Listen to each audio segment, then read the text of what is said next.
from the Fox River to help fill in that land.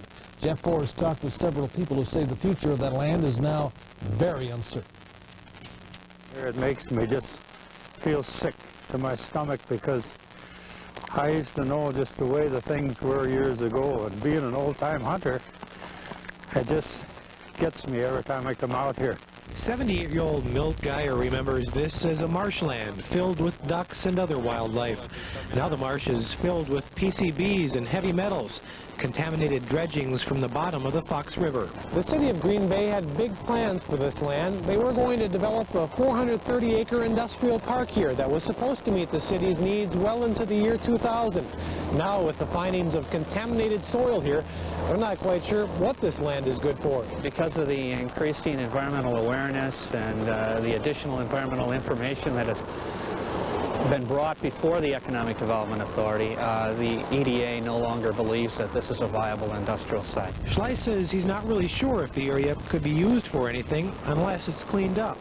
Environmentalists say that could cost millions of taxpayer dollars, all thanks to poor planning. People told them when they went ahead with this project that they were destroying a tremendously valuable resource, and they went ahead and did it anyway. It should be restored back the way it was. But Geyer doubts whether that will happen. Jeff Forrest, Action 2 News, Green Bay. This is a 135-degree bath of chromic acid. It's a poisonous heavy metal. Astro Electroplating in Ashwaubenon uses these baths to chrome plate cores for the paper industry. The plating is twice as hard as steel and reduces friction. For safety reasons, the concrete baths are lined with 2 layers of steel, a layer of heavy plastic, and any acid that spills over is collected in a closed treatment system. I think the industry needs these regulations, and there's no reason why we can't meet those regulations.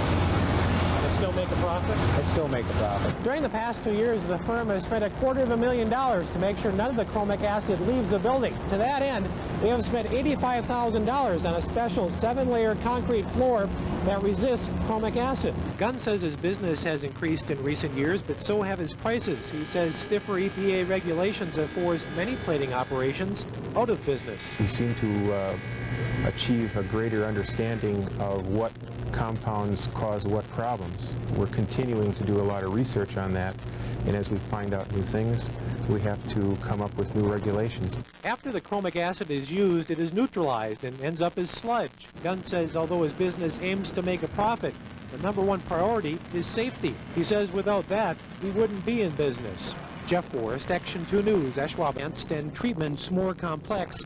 For many, coping with the insurance forms that follow is becoming increasingly difficult. We know Medicare should take care of that, shouldn't they, first? Esther Schumerth was recently hospitalized with a serious illness. She is now trying to dig herself out from underneath a pile of Medicare insurance forms. I don't understand how people can do it alone, people who aren't familiar with it. You weren't able to? Not when it came to this, no. I just couldn't handle it. I was real frustrated.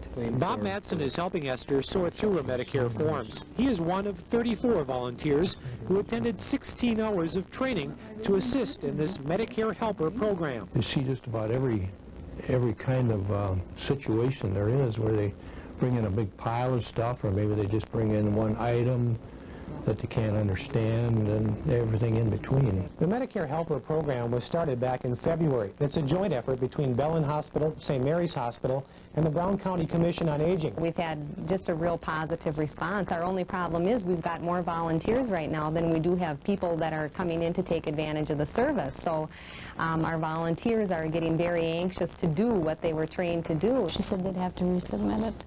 Pat Hitt's parents are hospitalized and not able to fill out the forms, so she made an appointment with the Helper program. I said I'd be happy to help them out. Did you realize how complicated it was? No, I didn't. They're most grateful and so pleased when we get done and we can show them how they can work their way out of their dilemma. And it's quite satisfying. Understanding and organizing the goals of the Medicare Helper program. Jeff Forrest, Action 2 News, Green Bay. Well, the National Paper Workers Union Local 20 have been working under a contract that expired in July. Tilmany made what it called its final contract offer in November. The union voted it down. Today, Tilmany announced plans to terminate the contract. It means that we could go on strike if we want. The company could lock us out if they want. The contract termination means that Tilmany will likely implement several parts of its final contract offer made in November. The termination also means that Tilmany is no longer required to deduct union dues from worker paychecks. Union officials say they've been expecting this move for quite a few months, and they've already come up with an alternate means to collect dues. Termination of the labor agreement serves as no incentive whatsoever for us to sign a labor agreement. If they want to give us incentives to sign a labor agreement, all we ask of them is that they come to the table and bargain in good faith with the members of our union. Tilmany is owned by International Paper. 4 other IP mills are already operating with terminated contracts. Tilmany officials say they plan to do the same. This hopefully will be a catalyst that will move the process along and hopefully ultimately toward a ratified contract. Union members say they will meet February 8th to discuss strategy in light of the company's latest move. Jeff Forrest, Action 2 News, Kaukauna. That will appear in Monday's News Chronicle and list the names of 115 people wanted for traffic ordinance violations, felonies, and misdemeanors. The Sheriff's Department needs your help to find them. When you're dealing in those kind of numbers, I don't know if I lost track to what we're looking for, but with limited manpower and picking up about 200 a month, it's not too long before you got more warrants than you can handle. It takes 3 file drawers just for the names of the 1,300 people who owe the Sheriff's Department time or money. It costs about $600 to place these ads in the 2 local newspapers. But if the Sheriff's Department finds 3 people who owe $200 in fines, they've paid for the ads. Only a few hours after the ad appeared, the Sheriff's Department had received close to a dozen calls. Craig says if the response is good, another ad will be placed in the near future. But what do people think about advertising arrest warrants? Excellent idea. Why? If they're wanted, they've got to be caught. That sounds like a good way to do it. I think it's okay. Why? I guess it makes people aware. Well, they committed the crime or whatever. They should be able to keep it private so it doesn't ruin their life. The bottom line is that somebody should have either served the time or should have paid the money, and they didn't do it. We've got almost 1,300 warrants, and we've got to do something. The Brown County Sheriff's Department hopes that we can help them remove these files from the drawers. Jeff Forrest, Action 2 News, Green Bay. Gets help from parents like Pat Bruckner. Pat's 5-year-old daughter, Tony, attends all-day classes, and her mom feels it's not too much too soon. In today's society, no, I don't. I think it's a benefit for the children. Like I said, when I was in kindergarten, I remember drinking milk and finger painting, and these children are printing. They're learning the alphabet, their numbers. They touch on math, everything. We aren't trying to increase our curriculum to that of a first grade. We're trying to allow the children to have more opportunities to do the same, learn the same things they do in half day, but have more opportunities to, more time to learn those same skills and objectives. The Chilton School District started its all-day kindergarten classes 5 years ago with 1 class. Now there are 3 full classes. Roughly 2/3 of all kindergartners attend all-day kindergarten in Chilton, and more parents would like to get their children involved in the program. School officials say 5 years ago, parents were split on the idea of all-day kindergarten. Now, 75% favor the idea. One surprising thing that we found is that most parents were not seeking to put their kids into the program because they wanted to work. It's because they wanted their children to be in the program because they felt it would be better for them.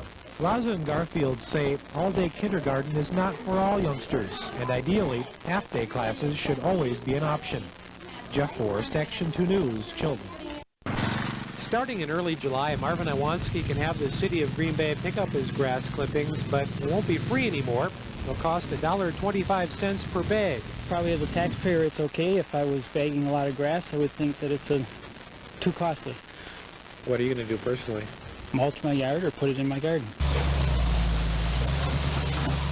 Marvin and other city residents can avoid the $1.25 a bag charge by taking their clippings to one of the city's 2 composting sites. The city now picks up yard waste in the spring and fall, free of charge, and that practice won't change. However, this July, if you want your grass clippings picked up, they'll have to be in the bags. We've had very little negative reaction, mostly positive reactions. People are in favor of recycling and see it as a positive step. Details are not yet complete, but residents will likely place their clippings in a 30-gallon biodegradable bag to be picked up on their regular garbage collection day by a separate truck. The bags will be sold at the city's 2 municipal garages. The city says this is a major step towards compliance with a state mandate banning yard waste from landfills by 1993. Jeff Forrest, Action 2 News, Green Bay.